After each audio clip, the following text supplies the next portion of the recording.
생명이 되시고 힘이 되신 우리 하나님을 찬양합니다. 우리에게 참 생명이 있게 하시고 천국을 맛보아 알게 하시는 그 은혜를 감사를 드립니다. 하나님, 우리의 마음을 세상에 빼앗기지 않을 수 있도록 도와주시고 우리를 부욕해 하시고 온전케 하시며 주의 권세와 능력을 누리게 하시는 우리 주님께 우리의 눈을 띄지 않고 늘 주님을 바라보고 나아가며 살아가는 저와 우리 모든 성도들 되게 해 주시옵소서. 어떻게 하든지 우리 교회가 주님 다스리시는 천국과 같은 교회 되기를 원합니다. 위로와 소망이 있고 하나님 주시는 은혜를 누리고 주님 때문에 다시 새 힘을 얻을 수 있는 그런 교회를 이루게 하여 주시옵소서. 기도하여 응답받고 말씀으로 우리의 심령이 변화되어 뜨거운 심령으로 주의 뜻을 이루는 교회 되게 해 주시옵소서. 영혼을 구원하고 진리의 빛을 비추며 하나님의 뜻을 성취해가는 복된 교회 되게 하여 주시옵소서. 우리 성도들의 연약함이 변하여 능력이 되게 하시고 간구가 변하여 응답받아 우리의 삶이 날로 행복한 삶이 되게 도와주시옵소서. 하늘의 신령한 복을 누리는 예배의 자리 되게 하시며 늘 우리 성도들에게 기도를 가르쳐 주시고 말씀과 찬양을 가르쳐 주셔서 늘 입술에 주님을 향한 아름다운 사랑의 고백이 있고 주와 동행하는 삶을 누릴 수 있도록 도와주옵소서. 그래서 여호와는 나의 목자시니 내게 부족함이 없습니다. 그 아름다운 신앙 고백으로 살아 믿지 않는 자들에게 본을 보이고 덕을 세우는 귀한 성도의 삶 되게 해 주시옵소서. 이 오후에 또 주의 말씀으로 저희를 가르쳐 주시니 감사합니다.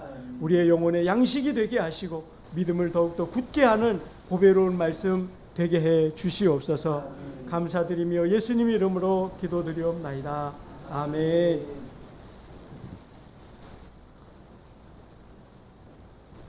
예, 오늘 계속 파노라마 하겠는데요. 강의하는 11쪽을 하시면 되겠습니다. 네, 지난주 한 주 이렇게 쉬니까 어떠셨어요? 오래간만에 그래도 방학 한번 한 느낌이라 좋지 않으셨어요? 네, 네. 그런 생각도 들더라고요. 이렇게 한 번씩 돌발적이지만 쉬어보니까 그래도 여러분도 그래도 이렇게 학생이 그러거든요. 대학교 다닐 때 교수님이 갑자기 뭐해서 휴가 간다 그러면 등록금 내서 아까운데 좋다 막 이러거든요. 여러분도 그러셨기를 바랍니다. 저도 약간 그런 마음도 있었거든요. 그래도 오늘 하려니까 할 게 많아갖고 이제 이거 진도 빨리 나가야 되는데 그 생각이 듭니다. 여러분, 오늘은 일단 내용을 먼저 하고요. 뒤에 이제 이 파노라마 그 동작이나 이런 것들을 해보겠습니다.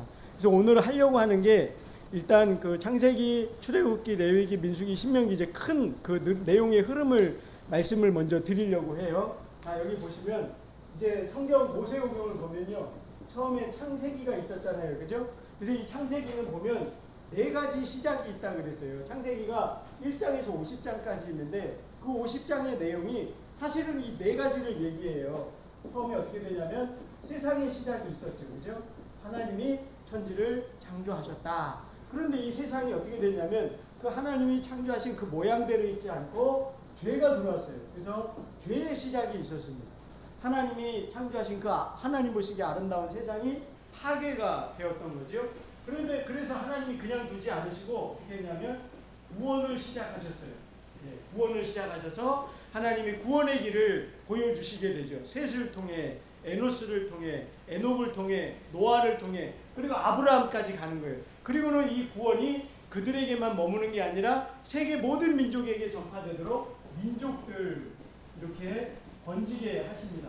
그래서 아브라함 한 사람을 부르셨지만 내가 너의 자손을 하늘의 별처럼 바다의 모래같이 많게 하겠다. 그 말씀은 이 하나님의 구원의 은혜가 모든 세계 모든 민족에게 전파되게 하겠다. 그런 거죠. 그래서 이 4가지 시작, 세상의 시작, 죄의 시작, 구원의 시작, 민족들에서 여기 4사람이 등장하잖아요. 그죠?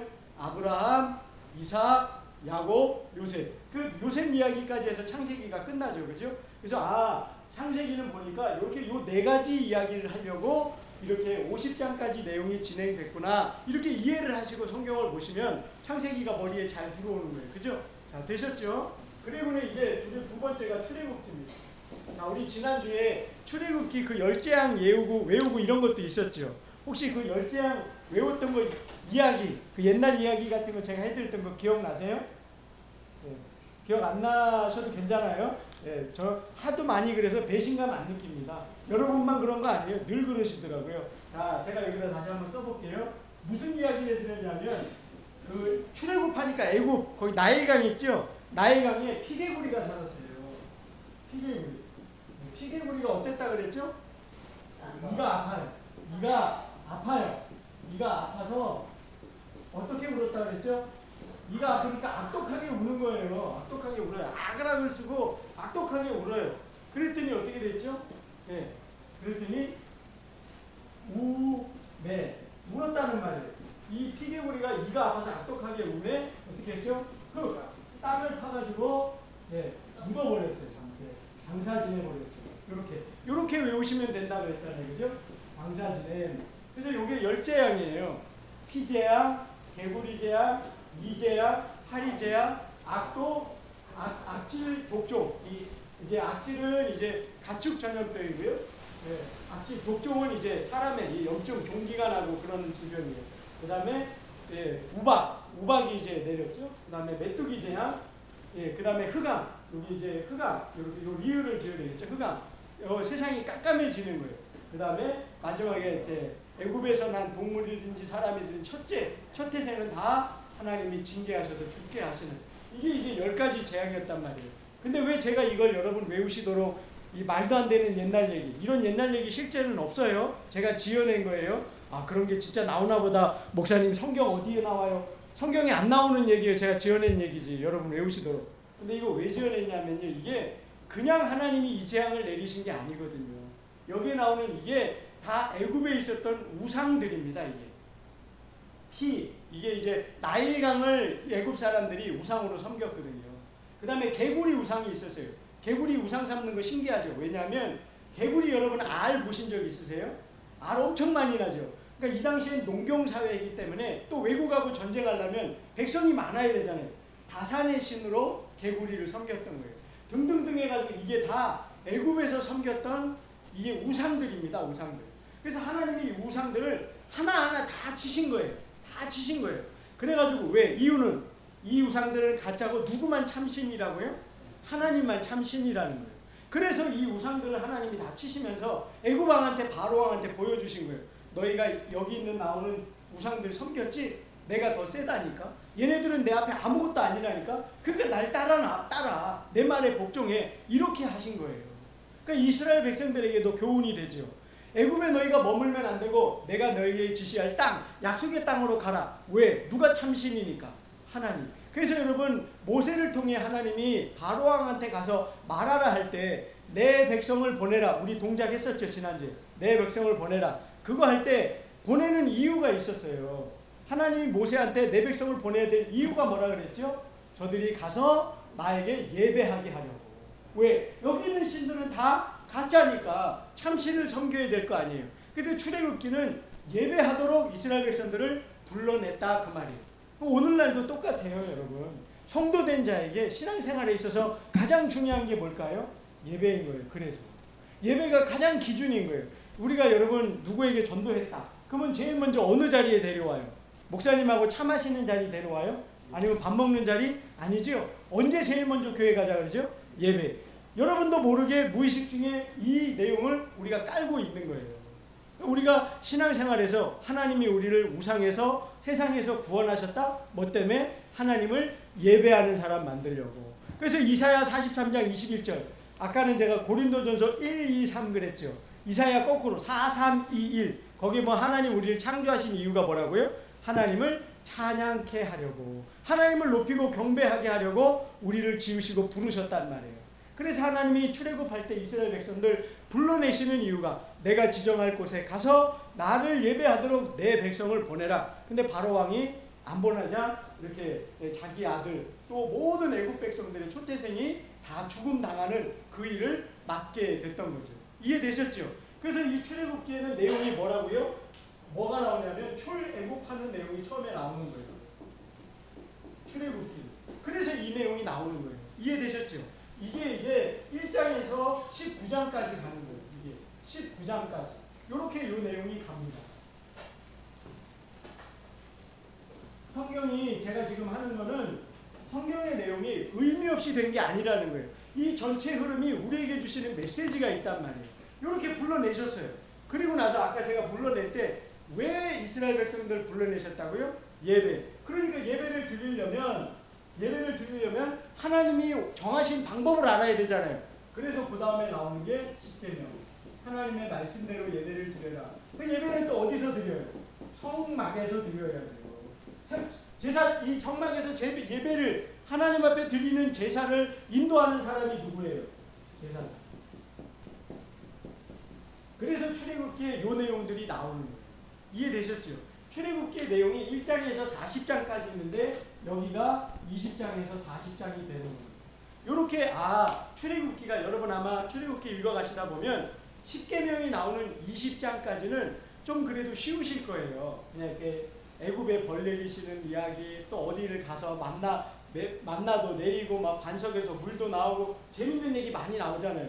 그러다 십계명 지나서 요거 가면 이게 도대체 무슨 말인지 왜 나오는지 그 어렵단 말이에요.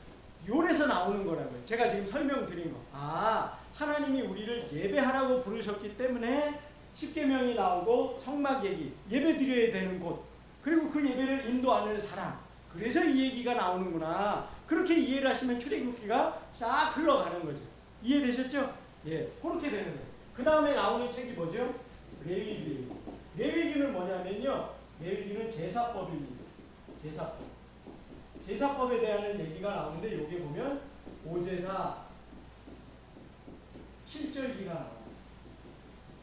아마 제가 오늘도 이따가 보여드리겠지만 PPT에 이렇게 사진 이미지 한 장씩. 창세기 그러면 시작, 시작. 그 다음에 출애굽기 그러면 탈출, 예배드리러 탈출. 그 다음에 레위기 그러면 오제사 7절기. 이렇게 영상 사진을 보여드렸었어요. 근데 이 얘기는 그럼 또 왜 나올까요? 아까 여기에서 예배드리러 나온다 그랬죠? 근데 요 제사는 조금 의미가 달라요. 어떤 면에서 다르냐면 이게 참 은혜로우신 건데 하나님이요 우리의 연약함을 아시는 거예요. 하나님은 여기서 우리를 불러내서 이 계명을 주시면서 이 계명을 우리가 온전히 다 지키지 못할 걸 이미 아셨어요. 예. 여러분 우리 에베소서를 보면 그 얘기 나오잖아요. 하나님이 태초에 천지를 만드신 다음에 우리를 구원하실 계획을 언제 세우셨어요? 에베소서에 보니까 하나님이 우리가 죄 지은 다음에 그 중에 우리를 선택해서 구원하신 게 아니라 창세전에 이미 우리를 예비하셨대요. 그리고 창세전에 예수님이 이 땅에 오셔서 십자가를 지고 구원사역 이루실 걸 다 계획하셨다고요. 그 말은 뭘 말하죠? 하나님이 우리를 지으신 다음에 우리는 연약해서 범죄할 인생임을 이미 아셨다는 거예요. 근데 놀라운 건 그 죄 지은 인간들을 버려요, 안 버려요? 멸망시키지 않는 거예요. 여러분 그런 거 있잖아요. 우리가 이렇게 뭔가를 만들었는데 내 마음에 안 들어요. 여러분 예를 들어서 이렇게 도예 그런 거 해보셨는지 모르겠는데 이렇게 그런 거 한번 만든다고 생각해 보세요. 이렇게 차를 가지고 이렇게 해가지고 만드는데 한 번, 두 번 하는데 얘가 내 마음대로 안 되는 거예요. 그럼 어떻게 해요? 확 뭉개버리고 새로 할 수 있잖아요. 여기 종이에다가 내가 그림 그리는데 마음에 안 들면 찢어버리고 새로 그릴 수 있잖아요. 그죠? 하나님도 얼마나 그러실 수 있어요.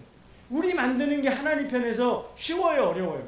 쉽잖아요. 말씀으로 다 되는데. 아니 손가락 똑같다 안 하고 말씀으로 다 되는데 뭐가 어렵냐고요. 그러니까 저 같으면 이 말 안 듣는 인생들, 그죠? 얼마나 죄 많이 져요. 하나님 실망시켜드리고 싹 다 뭉개버리고 또 만들어도 되잖아요.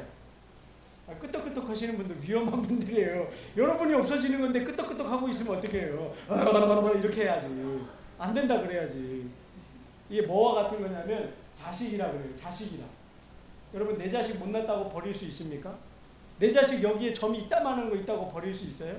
내 자식 쌍꺼풀 없고 그냥 눈 이렇게 생겼다고 버릴 수 있어요? 저희 집사람이 저한테 그래요. 속아서 결혼했다고. 뭐 때문에 그러냐면 저보고 쌍꺼풀이 예뻐서 결혼했대요 저랑. 애들한테 쌍꺼풀 하나도 안 주고 쏘갔다고 저한테. 저도 쏘갔다 그러죠. 아니 내가 주면은 알아서 날 줄 알았더니 당신이 안 낳았다고. 저희가 그러고 놀아요. 재밌죠? 오후에 졸리시지 마시라고 헛소리 했습니다. 여러분 그게 사람이란 말이에요. 그렇게 연약하다고요. 근데 내 자식 그렇다고 버려요? 쌍꺼풀 없다고 버릴 수 있어요? 공부 못한다고 내 속 썩인다고 버릴 수 있냐고요.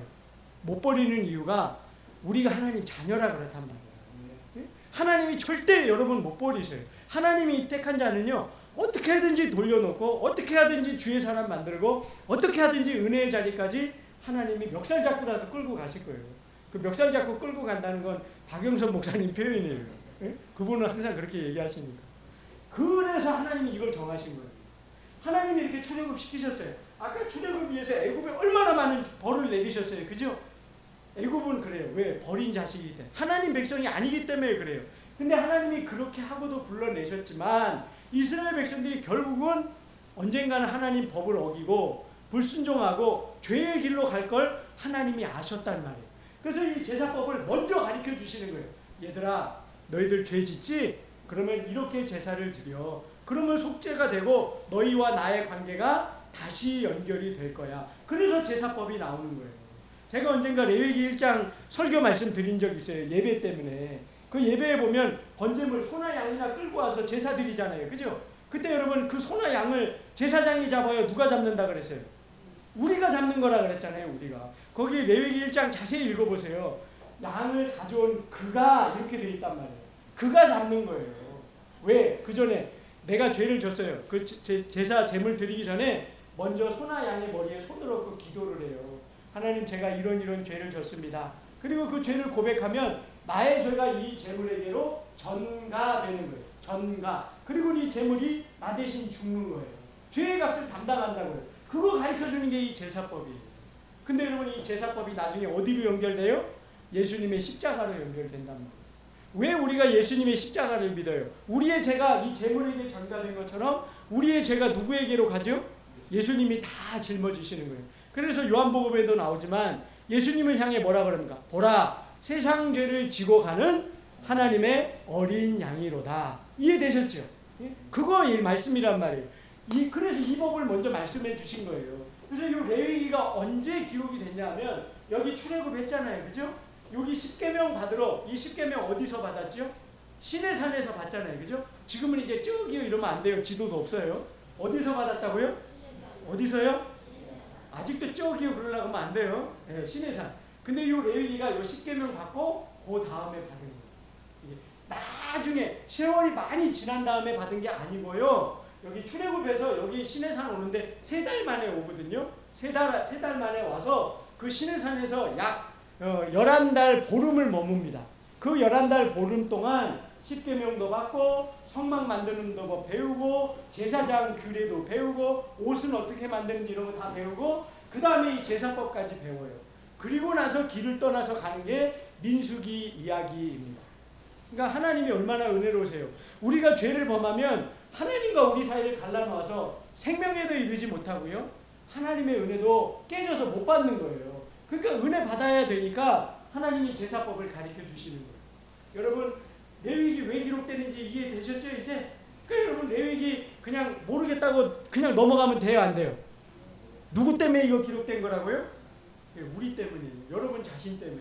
그러니까 여러분 레위기 곰곰이 그 의미를 생각하면서 보면요. 이제 5제사 7절기 이것도 외우는 거 제가 가르쳐 드릴 거거든요. 그 제사 하나하나가 의미가 있어요. 그래서 그 의미가 나를 위한 것임을 알게 되면 아, 이래서 하나님이 가르쳐 주셨구나. 그렇게 내가 해야 되겠구나. 이렇게 의미를 알고 읽으시면 레위기도 그렇게 어렵지만은 않게 되실 거예요. 그래서 성경이 요 순서란 말이에요. 그리고 나서 나오는 책이 뭐죠? 민수기. 이 민수기는 이제 하나님이 여기서 법도 가르쳐주고 예배법 가르쳐주시고 혹 너희가 죄를 범하면 이렇게 하나님과의 관계를 회복해라 알려주시고 이제는 다 마치고 길을 떠나는 게 민수기예요. 그리고 하나님이 정하신 약속의 땅으로 가요. 그게 1장에서 10장, 14장까지 어디가 나오냐면 제일 중요한 게 가데스 바네아가 나와요. 가데스 바네아. 이게 이제 1장에서 14장까지 이제 시내산에서 출발해서 사실은 10장까지는 아직 출발을 안 해요. 민수기 10장까지는 1장에서 10장까지는 시내산에 아직 있어요. 거기서 하나님의 말씀을 더 배웁니다. 그리고는 출발해서 여기를 가요. 근데 재밌는 건요. 시내산에서 여기 올 때요. 일주일 만에 와요. 그리고 이 가데스 바네아에서 약속의 땅으로 가야 되거든요. 이 약속의 땅이 어디예요? 약속의 땅이 어디예요? 또 저기예요? 저기 아니죠. 가나안 땅. 아까 여기는 어디였어요? 시내산. 그 다음에 약속의 땅 여기로 가야 되죠. 이 가데스 바네아가 가나안 땅 바로 밑에거든요. 그래서 이틀이나 3일이면 갈 수 있는 길이에요. 그런데 이스라엘 백성들이 정탐꾼 보냈다가 여기에 있는 가나안 족속들을 보고 겁을 집어먹죠. 그리고는 안 가잖아요. 그죠? 그 바람에 40년 방황을 하게 됩니다. 그게 민수기예요. 민수기. 근데 이 민수기가 무슨 뜻이냐면 백성 숫자 수예요. 백성의 수를 세어봐라. 그런 뜻이거든요. 백성의 수. 그래서 민수기 1장에서 숫자를 세요. 그랬더니 남자의 수만 60만이에요. 60만 명. 그런데 민수기 맨 끝에 가면요. 마지막에 이제 약속의 땅에 결국은 방황 마치고 들어가거든요. 그때 봤더니 또 60만 명이에요. 60만 명. 이게 무슨 말이냐면 아까 제가 여기 레위기에서 하나님이 이스라엘 백성들이 죄를 지으면 뭐를 통해서 다시 죄 때문에 하나님과의 관계가 깨지는데 회복하도록 이거 알려주셨다 그랬죠? 그러니까 여기 민수기에 가는 동안 불순종했잖아요. 그럼 하나님과의 관계가 깨졌으니까 은혜가 없어져야 되잖아요. 근데 그걸 회복해서 이 60만 명이 하나님의 징계와 심판으로 없어지고 줄어가는 게 아니라 그대로 유지가 된단 말이에요. 그대로. 그러니까 이게 민수기가 어떻게 보면요. 하나님의 약속을 따를 때 하나님이 은혜 주시는 이야기가 바로 이 민수기입니다. 그래서 민수기는 그런 내용을 담고 있다. 그렇게 이해를 하시면 되겠습니다. 자, 그런데 여러분 여기 재밌는 영적인 교훈이 하나 있습니다. 그게 뭐냐면 하나님이 여기 가데스 바네아에서 12정탐꾼 이야기 있잖아요. 근데 여러분 잘 아시듯이 이게 둘로 나눠지죠. 10대2. 이렇게 나눠지죠. 이 두 명이 누구였어요? 여호수아와 갈렙. 이 두 명은 여기 가도 된다. 그들은 우리의 밥이다. 하나님이 우리에게 주셨으니 거기 젖과 끓이오는 땅에 들어가자. 근데 이 10명은 못 간다 그랬잖아요. 우리는 그들 앞에 메뚜기와 같다. 우리가 못 들어간다. 저들은 너무 거인이고 장대해서 우리가 못 이긴다. 그게 거짓말은 아니었어요. 진짜였어요. 이스라엘 백성들은 노예로 있다가 왔기 때문에 군대도 없어요. 무기도 없어요. 싸울 수 있는 전술이나 지휘관도 없어요. 그런데 가나안 족속들은 어떠냐면 이미 성이 있어요. 그래서 여호수아 때 보면 여리고 성이 있잖아요. 그죠? 그리고 그들에겐 군대도 있고요. 철기 문화를 받아들여서 무기도 있었어요. 그러니까 이 10명의 정탐꾼의 이야기가 거짓말이 아니에요. 맞는 말이에요. 근데 중요한 오류가 하나 있습니다. 중요한 오류가 하나가 있어요. 그게 뭐냐? 이들은요. 하나님을 빼놓고 생각한 거예요. 이들은 하나님을 빼고 생각했어요. 이 두 사람은요. 하나님의 눈으로 본 거예요. 그러니까 이 두 사람은 뭐라고 얘기를 자꾸 하냐면 그 땅은 참으로 하나님 말씀처럼 젖과 꿀이 흐르는 땅이다. 그 땅은 과연 하나님이 우리에게 주신 땅이다. 하나님 얘기를 자꾸 해요. 근데 이 두 사람은요. 민수기 읽어보세요. 하나님 얘기가 없어요. 하나님 눈이 아닌 사람의 눈으로 보니까 세상이 너무 커 보이는 거예요. 여러분 어떻게 하시겠습니까?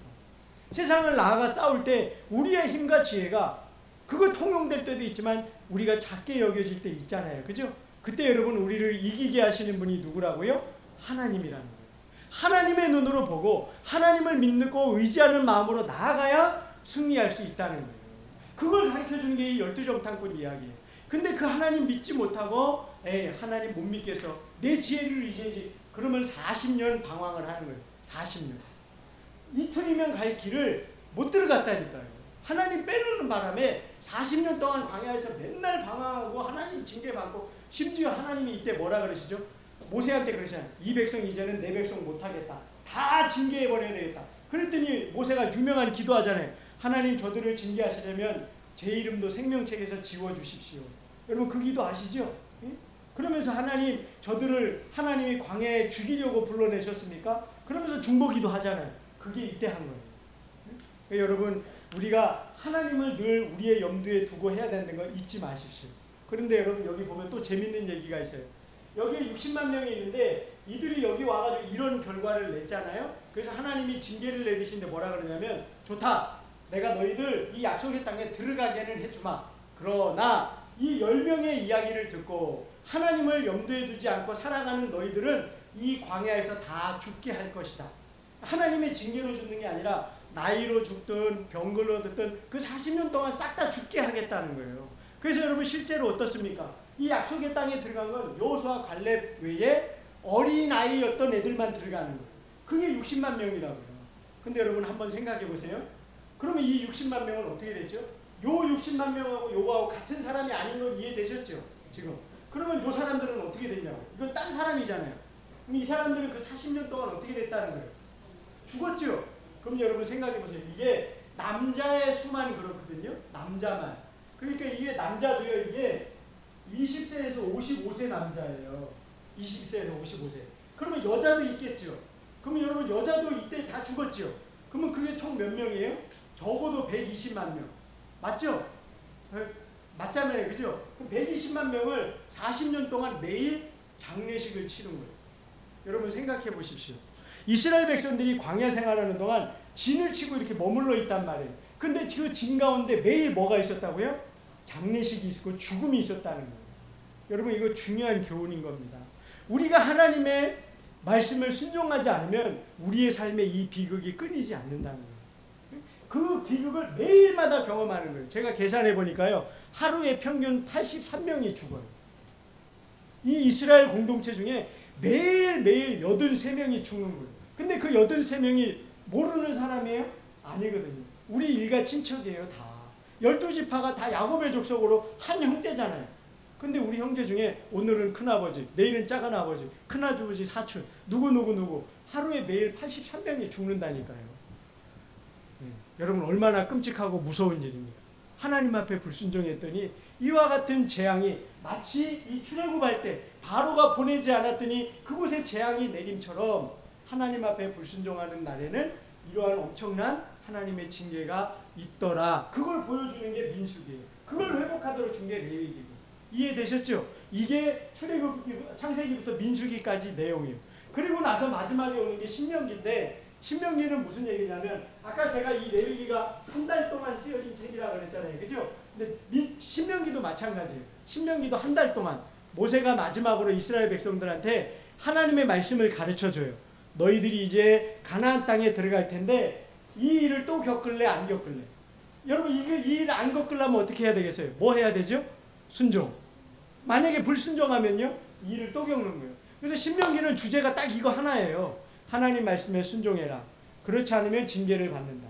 그래서 과거의 이야기 하나, 현재 이야기 하나, 미래 이야기 하나 이렇게 하는데 과거에 우리가 하나님 앞에 순종했더니 이런 은혜를 받았다. 그러나 불순종하면 이런 징계를 받았고 현재에도 또 미래에도 순종하면 이렇게 하나님 복을 주시고 불순종하면 이런 저주가 있을 거다. 이 얘기가 신명기에 3번 반복이 돼요.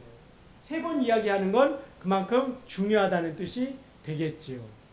이게 창세기부터 신명기까지 모세오경의 흐름입니다. 그 내용을 알고 성경을 읽어 가시라는 거예요. 이해되셨죠? 네. 그러니까 이게 성경은 길지만 하나의 이야기예요. 하나의 이야기. 그냥 한 주제로 쭉 가는 겁니다. 자, 이제 아까 그 열재앙 내리는 거 외웠으니까 오제사 7절기 한번 외워볼게요. 자, 여러분 5가지 제사 여러분 아시나요? 네. 뭐냐면요. 번제, 그 다음에 소제. 아직 쓰지 마세요. 아직 쓰지 마시고 제 설명 듣고 쓰세요. 이거 또 해요. 이거.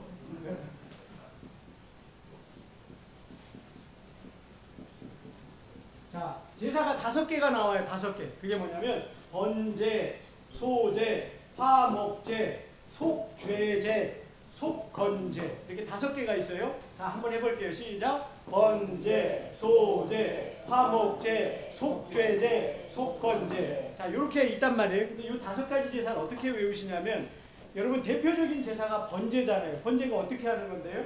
제물을 어떻게 해요? 불태우는 거죠. 불태우는 거. 근데 이 번제는요. 완전히 다 태워야 돼요. 그래서 여러분 이렇게 외우세요. 번제는 소를 불태워요. 어떻게? 속속들이 태운다고요. 다 태워버린단 말이에요. 그게 번제예요. 이해되셨죠? 그게 5 제사예요. 자, 해보세요. 번제는 소를 불태우는데 속속들이 태운다고요. 그럼 이 5가지 제사 외워졌잖아요. 이해되셨죠? 자, 제사 뭐라고요? 번제, 소제, 화목제, 속죄제, 속건제. 어떻게 외워요? 번제는 소를 불태우는데 속속들이 태운다. 그 외워졌잖아요. 그죠? 이렇게 5가지 제사라고. 이 번제는 내가 뭔가 죄를 이제 지은 것, 그래서 하나님과의 관계를 회복하고자 할 때, 대표적으로 드리는 제사가 이 번제입니다. 소제는요, 번제에 겸하여 드리는 제사예요. 얘만 곡식으로 드려요. 곡식으로. 그래서 요거는 하나님 앞에 더 감사를 표현할 때, 내가 더 헌신하는 의미를 드릴 때, 그럴 때 드립니다. 화목제는 말 그대로 화목이에요. 내가 하나님 앞에 감사하는 일, 우리 오늘도 김장로님 여기 꽃 드렸잖아요. 그죠? 그게 여기에 해당하는 겁니다. 내가 하나님의 은혜를 남들보다 더 감사하고 표현하고 싶어서 드리는 게 이 화목제예요. 그래서 요건 어떻게 하냐면 기쁜 일이 있으니까 감사하잖아요. 그죠? 그래서 요거는 번제나 소제는 전부를 하나님 앞에 드리거든요. 근데 요 소제는요, 일부만 드려요. 소 앞다리만 드리고 요 나머지는요, 어떻게 하냐면 나머지는 다 백성들하고 나눠 먹어라, 그렇게 하는 거예요.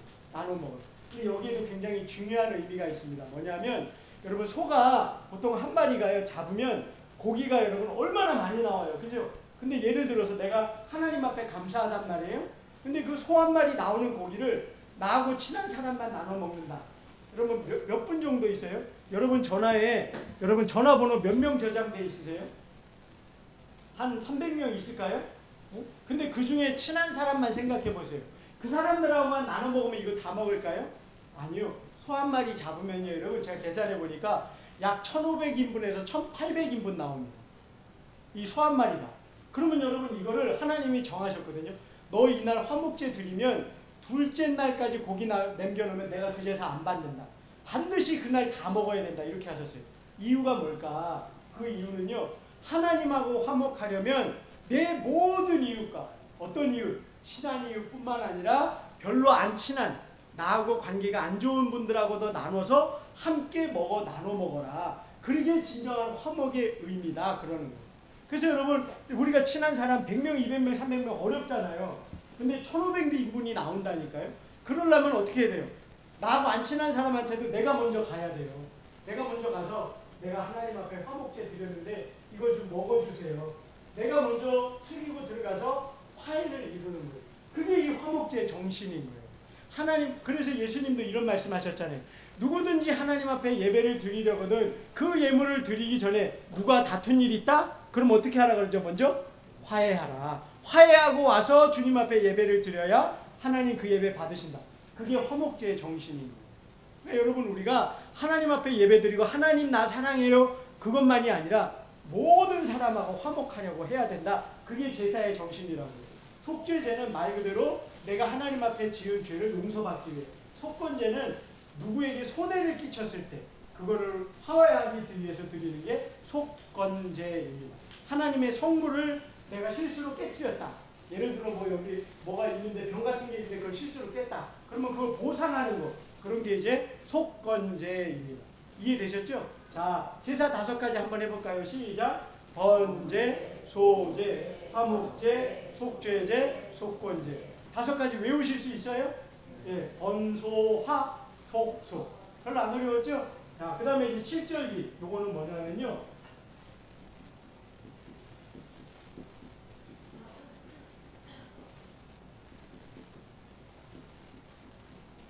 자, 요것도 외우는 법이 있어요.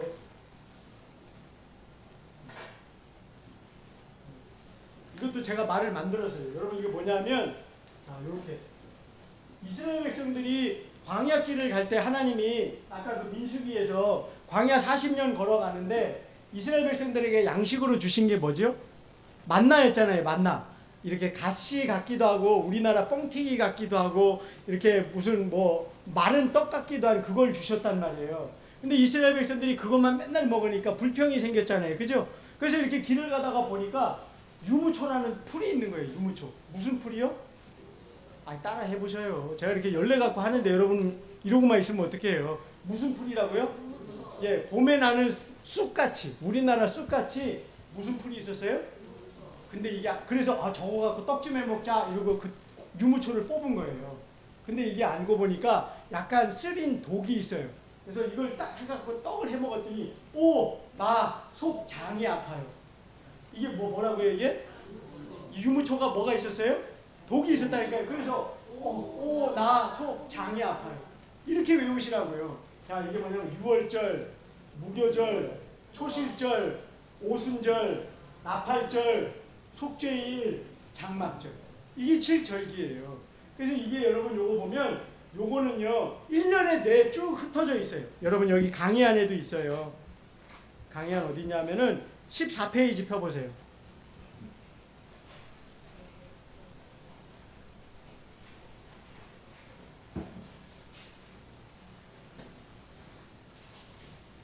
자, 거기 보면 14페이지에 세로로 거기에 보니까 이스라엘의 절기 이렇게 해서 제가 이제 정리를 해 놓았거든요. 거기 보면 절기가 7개 있죠. 자, 한번 쭉 읽어볼게요. 시작. 유월절, 무교절, 초실절, 오순절, 축제일, 나팔절, 속죄일, 장막절 그렇게 있죠. 그 앞에 맨 첫째에다가 동그라미 다 하시라고요. 동그라미 다 하시면 요게 되는 거예요. 유무초오 나속장.